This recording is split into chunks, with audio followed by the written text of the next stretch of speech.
여러분, 만약 누군가가 여러분에게 도대체 예수님은 누구십니까? 어떤 분이십니까? 라고 묻는다면 여러분은 어떻게 답하실 건가요? 당신이 믿는 예수님이 어떤 분이신지 한 단어로 설명해 달라고 누군가가 부탁한다면 여러분은 어떤 단어가 제일 먼저 떠올려지십니까? 예수님은 사랑입니다. 예수님은 나의 구원자이십니다. 예수님은 하나님의 아들이십니다. 이런 다양한 답변들을 할 수 있을 겁니다. 그런데 성경에 기록된 내용 말고 여러분 개인의 답변으로 나에게 예수님은 이런 분입니다 라고 말해야 한다면 어떤 단어가 번뜩 떠올려지십니까? 제가 한 번도 설교 중에 해본 적이 없는데 지금 잠깐 시간을 드릴 테니까요, 한번 생각해 보세요. 나에게 예수님은 무엇이다.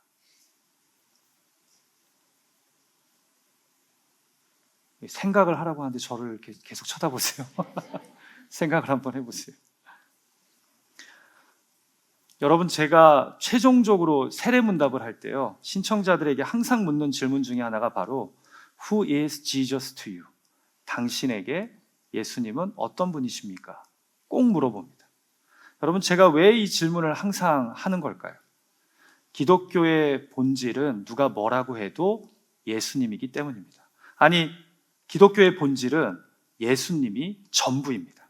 기독교란 예수님 이상도 아니고 이하도 아닙니다. 그래서 예수님을 모르면서 예수님에 대한 개인의 믿음의 고백이 없으면서 성도로서 기독교로서 존재할 수 없습니다. 그래서 저와 여러분은 다 예수님의 정체성에 대한 자신의 고백과 믿음을 분명하게 해야 합니다.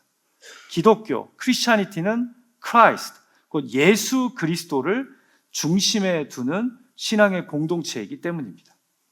만약 누군가가 어떤 사람에 대해 자세히 알고 싶으면 여러분 누구에게 물어보는 것이 가장 좋을까요?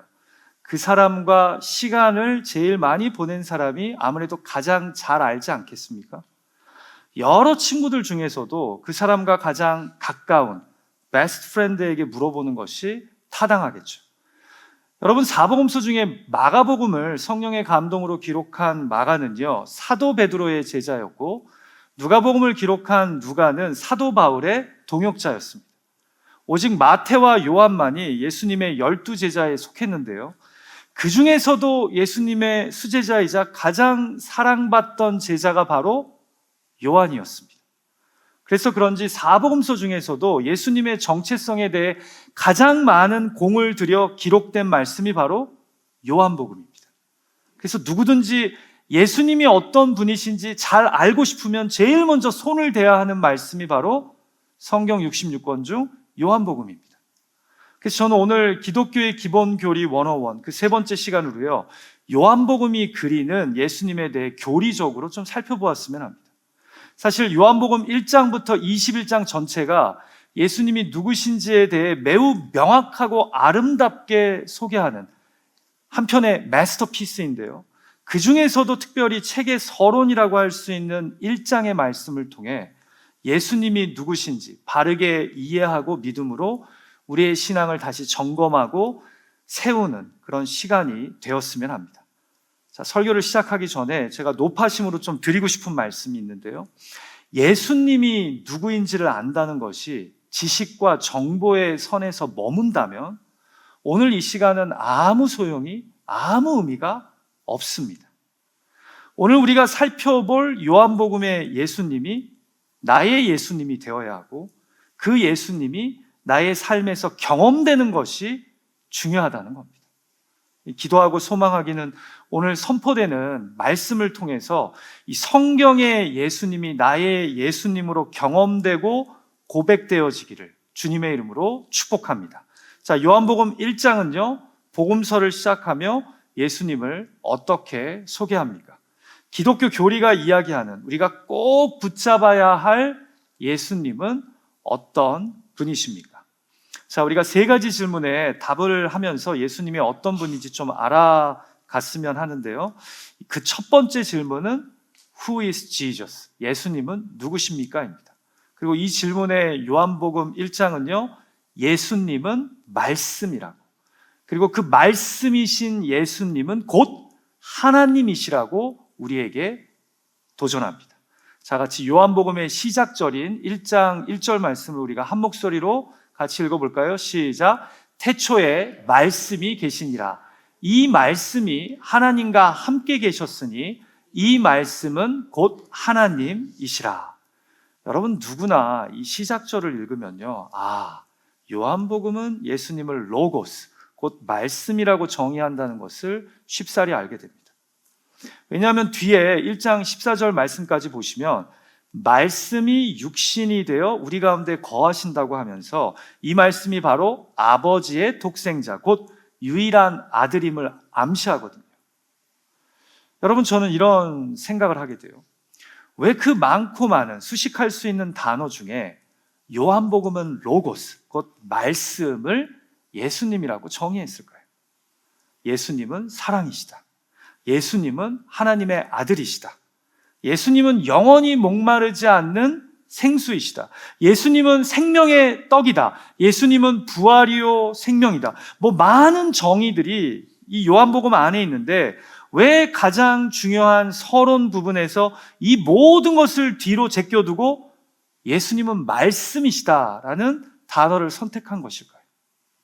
여러분, 이 비밀을 이해하려면요, 말씀이라고 정의한 부분보다 예수님을 말씀이라고 정의하면서 수식한 표현들에 관심을 더 가지셔야 됩니다. 자, 다시 한번 요한복음 1장 1절을 읽는데요, 이번에는 색깔을 입힌 강조 말씀에 힘을 주면서 읽어보죠. 시작. 태초에 말씀이 계시니라. 이 말씀이 하나님과 함께 계셨으니 이 말씀은 곧 하나님이시라. 자, 예수님을 말씀이라고 정의하면서요, 세 가지 수식어가 등장합니다. 제일 먼저 태초, 그 다음은 하나님과 함께 계셨으니, 마지막은 하나님이시라. 여러분, 태초는요, in the beginning, 곧 세상의 시작을 알리는, 우리 인간이 감히 알 수 없는 때를 의미합니다. 태초에는 오직 창조주 하나님만이 존재하는 시간입니다. 그런데 말씀이신 예수님이 태초에 그곳에 계셨답니다. 아니다 다를까, 그 다음에는 이 말씀이 누구와 함께 계셨다고 사도 요한은 선언합니까? 이 말씀이 하나님과 함께 계셨답니다. 여러분, 여기서 중요한 것이요, 요한복음은 말씀이신 예수님이 하나님 안에 계셨다라고 이야기하지 않고 하나님과 함께 계셨다라고 기록한다는 점입니다. 그러니까 예수님을 하나님에게 종속된 존재로 표현하지 않고 독립된 인격으로 묘사했다라는 거죠. 자, 그런데 결국 마지막에 왜 요한복음이 이해하는 예수님이 말씀인지 그 이유를 확실하게 알려줍니다. 바로 이 말씀이 곧 하나님이시랍니다. 헷갈리시죠? 당연합니다. 이 말씀이 하나님과 함께 계셨다고 하면서 근데 이 말씀이 곧 하나님이시라고 하니 헷갈리죠, 당연히. 그런데 이것이 바로 삼위일체를 이야기하는 말씀인 거죠. 여러분, 질문 드려볼게요. 사복음서 중에서도 삼위일체적 하나님을 가장 자주 보여주는 말씀은 어떤 말씀일까요? 요한복음이죠. 저는 어려운 질문을 하지 않아요. 그래서 요한복음에서 예수님이 종종 이런 말씀을 하십니다. 나를 알면 아버지를 아는 것이요, 나를 믿으면 하나님 아버지를 믿는 것이다. 예수님과 하나님이 분명히 다른 두 인격체인데 결국은 뭐예요? 하나라는 거죠. 그래서 1장 1절에서도 말씀하는 거예요. 태초에 말씀이 하나님과 함께 계셨는데 사실 이 말씀은 곧 하나님이시다. 결국 요한복음이 정의하는 예수님의 가장 중요한 정체성은요, 그분이 바로 하나님이시라는 겁니다. 그것을 설명하기 위해 예수님은 로고스, 곧 말씀이라고 정의했다라는 거죠. 여러분, 왜 말씀이 예수님의 이 하나님 되심을 설명하는 적절한 상징이 될까요? 구약을 잘 아는 유대인들에게 로고스는요, 매우 친숙한 개념입니다. 왜냐하면 구약에서 하나님의 로고스, 말씀은요, 언제나 창조와 계시의 수단입니다. 하나님은 말씀으로 세상을 창조하셨고 또 말씀을 통해서 이 세상에 자신을 드러내십니다. 그래서 말씀은 전지전능하신 하나님의 능력을, 그리고 이 세상에 자신을 드러내시는 계시의 하나님을 보여주는 단어입니다. 그런데 요한복음이 볼 때 예수님이 딱 그 말씀이라는 거죠. 하나님이 빛이 있으라 말씀하시니 빛이 생깁니다. 한마디로 여호와 하나님의 말씀은 그분의 행동이요 능력인데, 예수님이 바로 하나님의 행동이요 능력을 보여주는 분이라는 거죠. 그래서 이 땅에 직접 내려오셔서 십자가에 달려 죽으셨다라는 겁니다. 더불어 구약에서 말씀은 항상 하나님이 자신을 이 세상에 드러내는 수단이지 않습니까? 그래서 여호와 하나님이 말씀하시되, 아니면 하나님의 말씀이 임하셨더라, 이렇게 이야기하잖아요. 그런데 예수님이 말씀이라는 것은 바로 하나님이 당신을, 예수님을 통해 이 세상에 밝히 계시하셨다라는 거죠. 그래서 예수님은 로고스, 말씀이자 곧 하나님이신 겁니다. 여러분, 오늘 이 시간이 예수님이 누구신지를 고민하는 시간이지 삼위일체에 대해 논하는 교리 시간이 아니기에 제가 길게 이야기하지는 않겠지만요, 우리는 종종 예수님을 향해 하나님의 아들이라고 부르면서 또 어떻게 하나님의 아들이 하나님이 되는가, 하나님이라고 말하는가, 그것에 대해서 상당히 힘들어합니다. 그런데 여러분, 예수님 시대 때 누군가의 유일한 아들, 독생자라는 표현은요, 그 아들이 아버지의 성향과 특성을 그대로 물려받은 존재임을 의미하는 표현입니다. 제가 좀 더 쉽게 한번 설명해 볼게요. 여러분, 사자의 새끼는 뭐죠? 어렵습니까? 사자의 새끼는 사자입니다. 자, 그럼 독수리의 새끼는 뭐죠? 독수리입니다. 그러면 개의 새끼는, 말 조심히 하셔야 돼요. 개의 새끼는 개입니다. 그럼 하나님의 유일한 아들은 누구입니까? 하나님이십니다. 이해가 아직 안 되세요? 그래서 우리가 사도신경으로 신앙을 고백하며 전능하사 천지를 지으신 하나님 아버지를 내가 믿사오며 그 외아들 우리 주 예수 그리스도를 믿사오니 할 때 이 두 번째 고백은요, 예수 그리스도가 하나님이심을 믿는다는 의미입니다. 예수님은 하나님으로서 이 세상에 하나님의 전능하심을 보여주시는 능력의 말씀이요, 하나님이 누구이신지를 보여주는 계시의 말씀이라는 거죠. 하나님, 그 당신, 그 자체라는 거죠. 여러분, 우리가 말씀이신 예수님이 하나님이시라는 이 요한복음의 가르침을, 기독교의 기본 교리를 믿는다면 이 세상을 어떻게 살아가야 할까요? 무엇보다 가장 중요한 메시지는요, 우리가 예수님을 통해서만 하나님을 제대로 보고 만지고 또 그분의 뜻을 깨닫고 순종하게 된다는 겁니다. 왜냐하면 하나님은 예수님을 통해, 로고스를 통해 당신을 계시하시기 때문입니다. 그래서 예수님을 모르고서는 하나님을 제대로 알 수 없고, 예수님을 제대로 알고 믿는다면 하나님을 제대로 알고 믿는 것입니다. 이것이 기독교 신앙의 핵심입니다. 만약에 누군가가 여러분에게 찾아와서 하나님을 제대로 알려면 나를 따라오라고, 내가 그분이 누구인지 제대로 알려줄 수 있다라고 이야기한다면 믿으시면 안 됩니다. 이단이라는 거죠. 오직 말씀이신 예수님만이 하나님이 누구이신지를 우리에게 밝히 알려주십니다. 그 어떤 목사도, 그 어떤 병든 자를 치료하며 기적을 보여주고 미래를 맞추는 사람이어도 오직 예수님만이 하나님을 밝히 보여주신다는 거죠. 두 번째로, 말씀이신 예수님이 하나님의 창조의 능력을 보여주셨듯이 우리는 예수님의 이름을, 권세를 힘입어서 하나님의 능력을 이 세상에서 경험할 수 있게 됩니다. 구약에서 하나님의 말씀은 곧 그분의 행위입니다. 여러분, 말씀이 정보나 지식에 그친 경우는 구약에서 등장하지 않습니다. 하나님의 말씀은 항상 하나님이 하신 일이거나 하실 일이거나 아니면 우리가 순종해야 할 그 어떤 말씀이셨습니다. 그러면 우리는 말씀이신 예수님을 통해 하나님의 능력을 경험하고 또한 하나님께 순종하는 삶의 기쁨을 누릴 수 있게 됩니다. 예수님이 성경에서 보여주신 순종의 삶을 묵상하면서 우리도 하나님의 말씀에 순종하게 된다는 거죠. 부디 말씀이신 예수님을 통해 하나님을 깊이 만나고 신뢰하며 이 예수님을 통해 하나님의 능력을 경험하고 순종하는 믿음의 백성들이 되시기를 주님의 이름으로 축복합니다. 잊지 마세요. 예수님은 곧 하나님이십니다. 그래서 예수님을 통해 우리는 하나님을 알고 믿으며 예수님을 통해 우리는 하나님의 능력을 맛보는 겁니다. 그렇게 우리 신앙이 오직 예수 중심의 신앙이 되기를 간절히 소망합니다. 자, 두 번째로 요한복음이 우리에게 알려주는 예수님은 누구십니까? 두 번째 질문은 이 예수님이 무엇을 가지고 계시냐는 겁니다. What does Jesus have? 그리고 요한복음은 예수님이 생명을 가지고 계시는데 이 생명은 사람들을 위한 빛이다 라고 선언합니다. 자, 같이 오늘 본문 4절 말씀을 한번 읽어볼까요? 시작!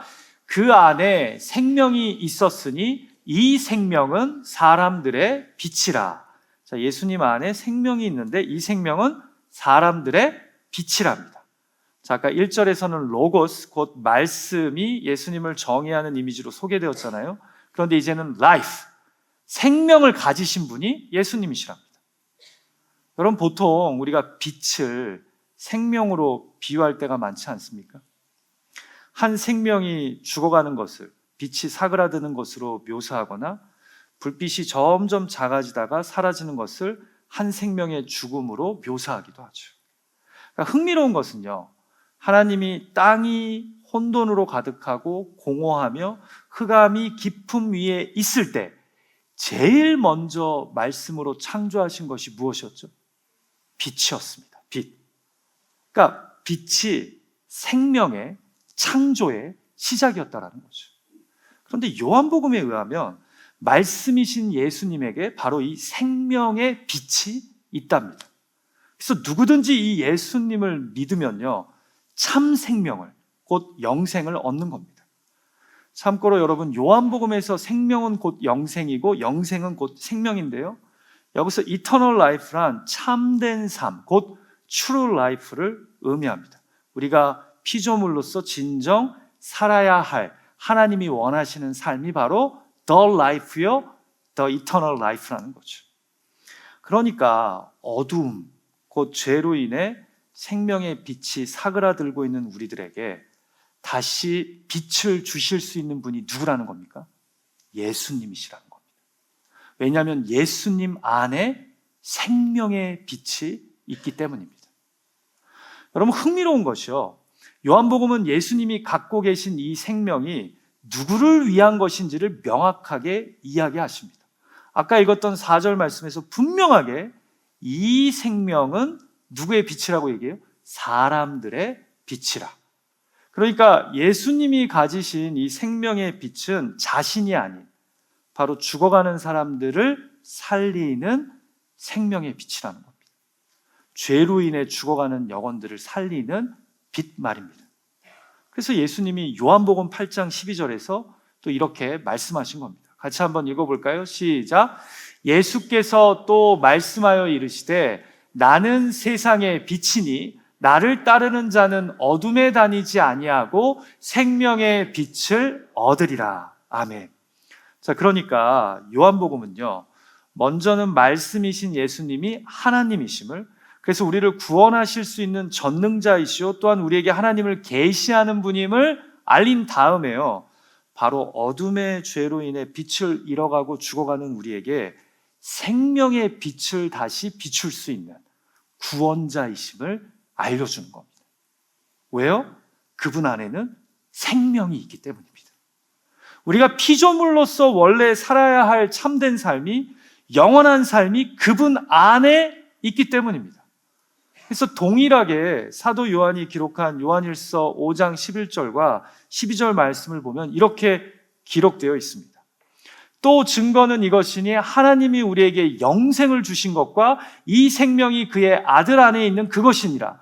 아들이 있는 자에게는 생명이 있고 하나님의 아들이 없는 자에게는 생명이 없느니라. 아멘. 여러분, 하나님이신 예수님만이 우리를 살릴 수 있는 생명을 가지고 계십니다. 죄로 인해 이 세상의 질고로 인해 꺼져가는 빛을, 죽어가는 생명을, 어둠에 잠식되어가는 내 삶을 다시 빛나게 할 수 있는 것은 예수님밖에 없다는 겁니다. 여러분, 이것을 교리적으로 이해하면 이런 거예요. 누군가 여러분에게 찾아와서 내가 당신을 구원해 줄 수 있다고, 내가 당신을 이 어두운 삶, 죄의 삶에서 해방시켜 줄 수 있다고 이야기하면 100% 이단입니다. 왜냐하면 성경은 오직 예수님에게만 생명의 빛이 있다고 우리에게 말씀하시기 때문입니다. 예수님 외에는 누구도 우리를 죄에서 구원하실 수도 없고 참된 삶을 허락하실 수 없다는 겁니다. 여러분, 저녁에 전기가 갑자기 나가는 경험 하신 적 있으시죠? 순식간에 빛이 사라지면서 칠흑과 같은 어둠 속에 갇히게 되죠.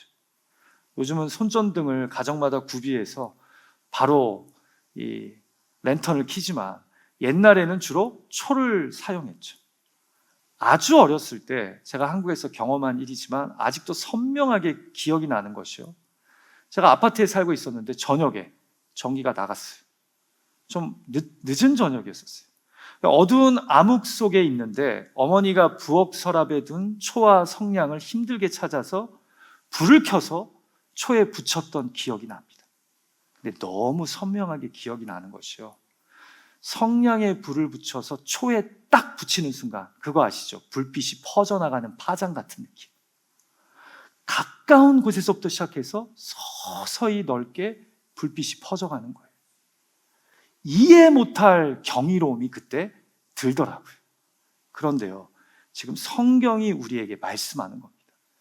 예수님 안에만 생명의 빛이 있다. 어두운 너의 삶을 다시 밝혀서 새 삶을 살게 할 빛이, 하나님이 원하시는 거룩하고 복된 피조물의 삶을 살게 할 생명이 예수님 안에만 있다는 겁니다. 사랑하는 예배자 여러분, 예수님 안에 참 생명이 있습니다. 예수님 안에 빛이 있습니다. 그래서 아무리 삶이 어둡고 절망스럽더라도 우리가 생명의 빛을 가지신 예수님을 꽉 붙잡으면, 우리 마음에 소유하면 우리는 다시 일어설 수 있는 줄 믿습니다. 우리가 아무리 어두운 죄악 가운데 빠져 있다 할지라도 빛이 그 어둠 가운데서 서서히 퍼져나가는 것처럼 생명의 빛 대신 예수님을 붙잡으면 다시 우리 삶이 환해지고 죄로 죽어가던 생명이 참된 삶, 영원한 삶을 살아갈 수 있게 되는 줄 믿습니다. 그렇게 우물가의 여인도, 세리장인 삭개오도, 날 때부터 소경된 이도 구원의 빛을 경험한 겁니다. 부디 예수님이 생명의 빛이심을 잊지 말고 그 예수님을 향해 나아갈 수 있는 저와 여러분이 되기를 주님의 이름으로 축복합니다.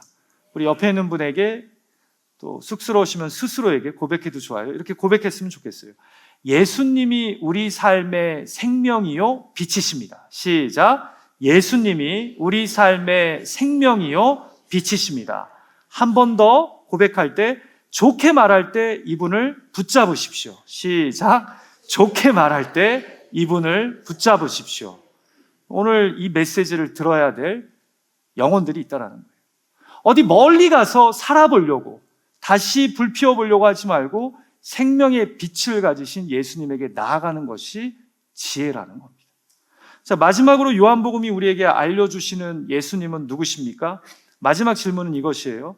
하나님이신 예수님이, 생명의 빛을 소유한 예수님이 어떻게, how, 왜, why 이 땅에 오셨냐라는 겁니다. 그리고 여기에 요한복음의 서론은 클리어하게 이렇게 선언합니다. 말씀이 육신이 되어 우리 가운데 빛을 비추기 위해 오셨다라고요. 자, 이제 정리가 되죠. 요한복음은 제일 먼저 말씀이신 예수님이 하나님이라고 선언했고요. 그리고 이 예수님 안에는 생명이, 사람들을 위한 빛이 있다고 말씀했습니다.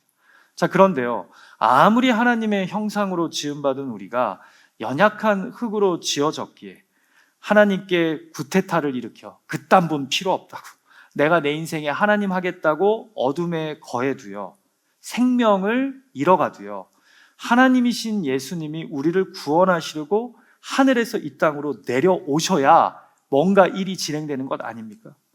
그래서 요한복음은 본문 14절에서 이렇게 선언합니다. 같이 읽어보죠. 시작. 말씀이 육신이 되어 우리 가운데 거하심에 우리가 그의 영광을 보니 아버지의 독생자의 영광이요 은혜와 진리가 충만하더라. 자, 말씀이 육신, 곧 피와 살을 입고 이 땅에 내려오셔서 우리 가운데 거하셨답니다. 이것이 바로 무엇입니까?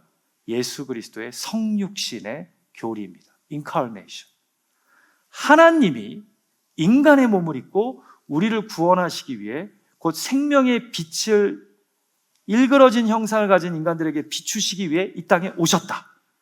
여기서 바로 100% 신성을 가지신 예수님과 100% 인성을 가지실 수밖에 없는 교리가 등장하는 겁니다. 하나님이신 예수님이 인간의 몸을 입고 우리 가운데 거하신다. 여러분, 왜 하나님이요 그냥 하늘에서 우리를 구원하시지 않고 우리에게 생명의 빛을 하늘에서 비춰주시지 않고 굳이 인간의 몸을 입고 이 땅에 오신 걸까요? 이것을 가장 잘 설명해 주는 게 신약 히브리서예요. 제가 오늘 많은 걸 알려드려요. 집에 가셔서 요한복음도 읽어보시고 히브리서 읽어보시면 예수님이 누구신지 너무나 클리어하게 알게 돼요. 이 히브리서 4장 15절 말씀 한번 읽어볼까요? 같이 읽죠. 시작.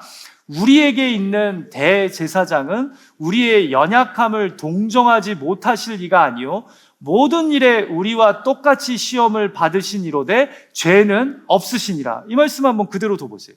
히브리서는 지금 4장에서 예수 그리스도를 대제사장이라고 얘기해요. 근데 이 대제사장은 인간의 몸을 입고 우리들 가운데 거하시기 때문에 우리의 연약함을, 죄악을, 고난을 동정하지 못하실 리가 아니라는 거예요. 동정하실 수밖에 없어요. 왜요? 인간의 몸을 입고 이 땅에 오셨기 때문에. 근데 모든 일에 우리와 똑같이 우리들 가운데에서 시험을 받으셨지만 하나님이시기에 뭐는 없어요? 죄는 없으시다라는 거예요. 그래서 이분만이 생명의 빛을, 구원의 빛을 우리에게 비춰줄 수 있는 것입니다. 보세요. 죄가 없으신 하나님이 인간의 몸을 입고 어두운 이 땅 가운데 오셔서 인간들과 똑같이 시험을 받으셨는데 죄가 없으세요. 그래서 그분만이 우리를 위해 십자가에 못 박혀 죽으실 때 우리의 참 구원, 참 대속, 참 빛이 되어 주실 수 있는 겁니다. 우리의 어둠이 사라지는 그런 참 대속이 일어난다라는 겁니다. 여러분, 이해가 되세요? 그래서 기독교는요, 하나님이신 예수님의 성육신을 믿습니다. 100% 신성을 가지신 분이 100% 인성을 입고 이 땅에 오셔서 우리를 구원하시기 위해, 우리에게 생명의 빛을 비추시기 위해 십자가를 지신 겁니다. 그러나 성경은요, 어두운 세상이 이 빛을 거부했다고, 이 빛을 영접하지 않았다라고 말씀합니다. 그럼에도 이 생명의 빛이신 예수님, 우리를 살리시고 구원하기 위해 이 땅에 오신 예수님의 이름을 믿는 자들에게는, 이 생명의 빛을 받아들이는 자들에게는 다시 하나님의 자녀가 되는 그 참 생명과 영생의 삶을 살게 하는 권세를 주셨다라고 말씀합니다. 같이 요한복음 1장 12절 말씀 한 목소리로 읽어볼까요? 시작. 영접하는 자, 곧 그 이름을 믿는 자들에게는 하나님의 자녀가 되는 권세를 주셨으니. 여러분, 사실 사도 요한이 성령의 감동을 받아 예수님을 로고스, 곧 말씀으로 정의한 것은요, 참으로 기발한 아이디어였습니다. 왜냐하면 요한복음은 사실 이방인인 헬라인들에게 예수님이 누구인지 소개하기 위해 만들어진 전도 책자였거든요. 근데 당시 헬라 사람들에게 큰 영향을 끼쳤던 것이 바로 플라톤의 철학이었습니다. 그런데 플라톤 철학에서 로고스가 매우 중요한 용어예요. 로고스는 뭘 의미하냐면 합리적인 생각과 우주의 편만한 지혜를 의미합니다. 그래서 플라톤 철학은요, 우리가 로고스를 통해 우주의 이치를 깨닫고 터득해서 그 어떤 지식을 얻는다라고 가르쳐 왔습니다. 그리고 결국 그 어떤 지식이 우리를 구원해 준다고 믿었어요. 따라서 로고스, 곧 합리적인 생각과 지혜는 그 지식, 곧 구원을 얻는 수단이었습니다. 이런 철학의 영향을 받던 헬라인들에게 예수님을 소개하면서 사도 요한은 예수님이 바로 로고스이다, 곧 말씀이다라고 가르친 거예요. 다르게 얘기하면 우리가 예수님을 통해서 참 지식 곧 구원에 이르게 된다라는 거죠. 그러니까 이 정의가 헬라인들에게는 예수님이 어떤 분이신지를 이해하는 데 너무나 도움이 되었던 겁니다. 그래서 예수님을 말씀이라고 정의한 거예요. 사랑하는 예배자 여러분, 예수님이 인간의 몸을 입고 이 땅에 오셔서 우리에게 생명의 빛을 비추기 위해 십자가를 지셨다는 말씀이 우리에게 주는 은혜와 도전이 있다면 그것은 무엇일까요? 첫 번째는 하나님은 우리를 결단코 쉽게 포기하시지는 않는다는 겁니다. 도대체 언제 아멘을 하실 거예요? 이럴 때는 아멘 해야 될 것 같은데. 아니, 자신의 형상으로 지음받은 인간을 구원하기 위해 육신의 옷을 입고 이 땅에 내려오시는 하나님이 구원하지 못할 인생, 감당하지 못할 인생이 어디 있겠습니까? 이렇게 신이 쉽게 포기할 수 있는 인생이 어디 있겠어요? 이런 신이. 유일하게 내 형상으로 지음을 받았는데 흙으로 지음받은 연약함으로 인해 어둠에 거하며 하나님 없다 하고 내가 내 인생의 주인이 되어 망가지고 일그러진 그 백성 살리고자 친히 인간의 몸을 입고 이 땅에 오시는 하나님이 구원하지 못할 인생이 어디 있겠냐라는 거예요. 아무리 내가 바보 같고 아무리 내가 연약하고 극악한 죄인이라고 할지라도 이 예수님의 십자가가 생명의 빛을 비추지 못할 인생은 없다라는 거예요. 여러분 한번 생각해 보세요. 여러분들이 오늘 예배를 마치고 주차한 차가 있는 곳으로 걸어가요. 바닥에 보니까 개미떼가 있네요. 근데 갑자기 그 개미떼가 너무나 불쌍해 보이는 거예요. 너무나 그들의 삶이 고단하고 자기 스스로가 주인이 되어서 인생을 힘들게 살아요. 내가 창조한 소중한 피조물인데 그래서 여러분이 어느 날 결정한 거예요. 내가 개미가 되겠다. 상상이 돼요? 안 되죠. 근데 이렇게 우리에게 생명의 빛을 구원을 주시기 위해 인간의 몸을 입고 내려오신 말씀이신 하나님, 예수님이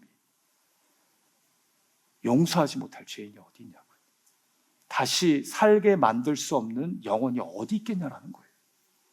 두 번째로 오늘 이 말씀이 우리에게 주는 도전은요, 생명의 빛 대신 예수님의 십자가를 믿으면 우리가 죄사함을 받는 것만이 아니라 하나님 자녀의 권세로 이 땅에서 살아가게 된다는 겁니다.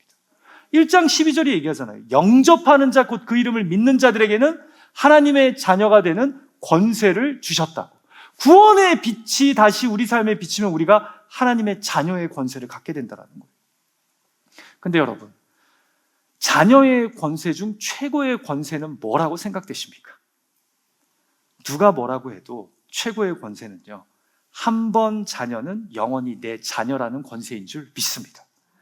내가 아무리 누가복음 15장에 나오는 비유의 둘째 아들이어도 한 번 예수 그리스도의 십자가를 통해 구원의 빛, 생명의 빛을 받은 영혼은요, 영원히 하나님의 자녀인 겁니다.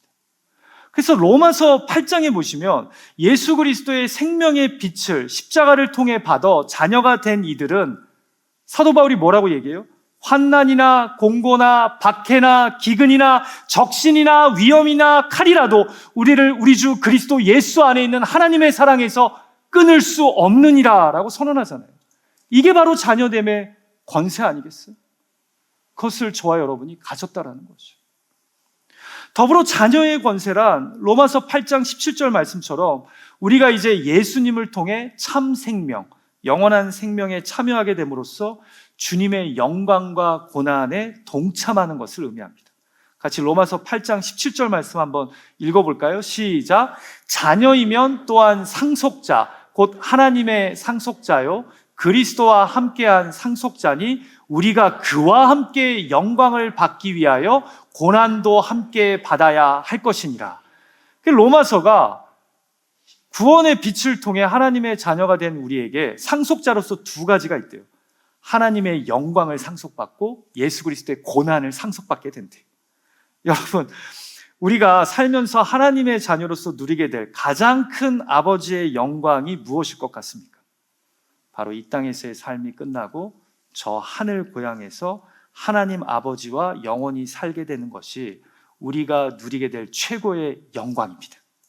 자, 그럼 고난은요, 이제 예수를 통해 하나님을 믿게 된 참 생명의 자녀로서 우리가 하나님 아버지가 기뻐하시는 삶을 위해 예수님처럼 이 땅에서도 고난을 선택해야 된다는 거예요. 고난을 상속받아야 된다는 거예요. 이게 바로 빛 대신 예수님을 통해 우리가 누리게 되는 하나님 자녀의 권세라는 거죠. 영광은 아멘 하시고 고난은 또 조용하신데, 로마서는 우리가 상속자로서 영광과 고난을 같이 상속받았다라고 얘기하는 거예요. 그래서 우리가 참된 삶, 영원한 삶을 이 땅에서도 살 수 있게 된다라는 거죠. 말씀을 마칠까 합니다.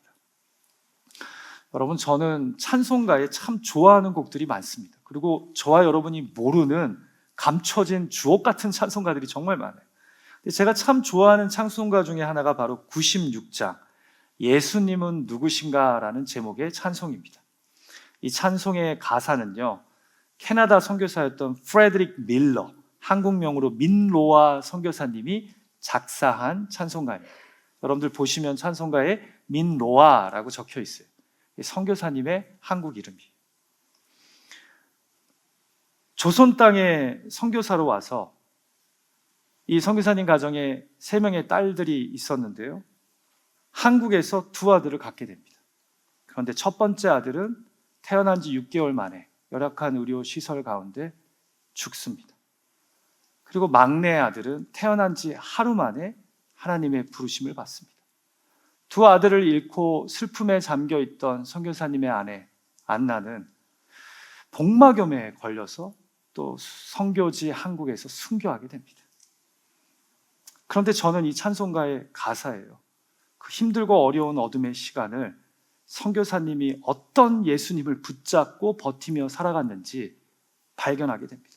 제가 2절과 3절 가사를 읽어드릴게요. 예수님은 누구신가? 약한 자의 강함과 눈먼 자의 빛이시며 병든 자의 고침과 죽은 자의 부활되고 우리 생명 되시네. 예수님은 누구신가? 추한 자의 정함과 죽을 자의 생명이며 죄인들의 중보와 멸망자의 구원되고 우리 평화 되시네. 사람들은 선교사님에게 물었겠죠. 복음을 전하려고 이 먼 조선 땅에 오셨는데 왜 당신이 믿고 전하는 예수님은 당신에게 이런 시련과 어려움을 허락하는 겁니까? 그러나 선교사님의 대답은 이 찬송가 가사에 있습니다. 그럼에도 예수는 이 어두운 세상에서 나를 살게 하는 생명의 빛이십니다. 이 예수님은 나를 구원하기 위해 육신의 몸을 입고 이 땅에 오셔서 나에게 구원의 빛을 비춰주신 분입니다. 나는 하나님이신 이 예수님을 믿고 따릅니다. 우리도 그렇게 요한복음 1장이 말씀하는 예수님을 꽉 붙잡고 누군가가 여러분에게 당신에게 예수님은 누구십니까? 라고 물을 때 우리 인생의 간증을 나누며 믿음의 길을 끝까지 완주할 수 있는 저와 여러분이 되기를 주님의 이름으로 축복합니다.